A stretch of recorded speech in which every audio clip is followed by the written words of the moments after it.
ఈ చిన్న పాపకి బిచ్చగాడు ఒక మాయా బ్రష్‌నిస్తాడు. ఆ అమ్మాయికి ఆ బ్రష్ గురించి తెలియక వాళ్ళ నాన్న దగ్గరికి తీసుకెళ్తుంది.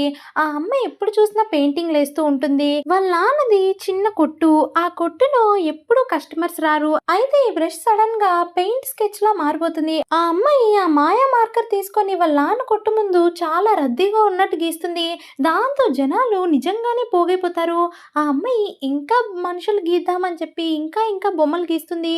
వాళ్ళ నాన్న అలిసిపోయేంత మంది కస్టమర్స్ వస్తారు. ఈసారి కాస్ట్‌లీ కార్‌లో వాళ్ళ తాతగారే వచ్చినట్టుగా గీస్తుంది. దాంతో నిజంగా వాళ్ళ తాతగారు వస్తారు.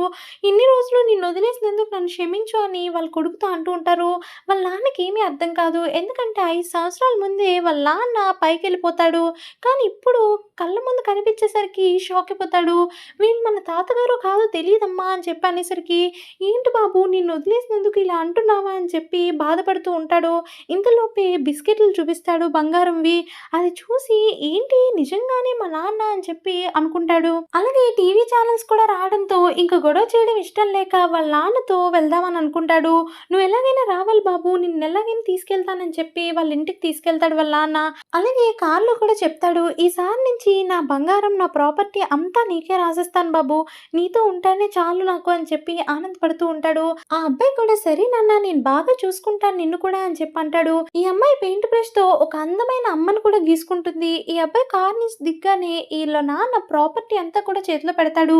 "ఏంటి ఇంత పెద్ద టీవీ ఛానల్‌కి నేనే సీఈఓనా" అని చెప్పి ఆ అబ్బాయి వెళ్తాడు. కానీ లోపలికెళ్ళేసరికి వాళ్ళందరూ కూడా అవమానిస్తారు. ఆ టీవీ న్యూస్ ఛానల్ వాళ్ళు చాలా అంటే చాలా అవమానిస్తారు. ఈ అబ్బాయి కొడుకని చెప్పినా సరే కావాలని ఇలా చేస్తున్నాడు, నాటకాలు ఆడుతున్నాడు అని చెప్పి అంటూ ఉంటారు. ఇంతలోపే ఒక అందమైన అమ్మాయి అక్కడికొచ్చి వీళ్ళతో గొడవాడుతుంది.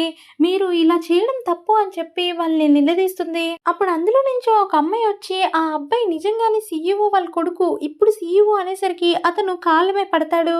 సబ్స్క్రైబ్.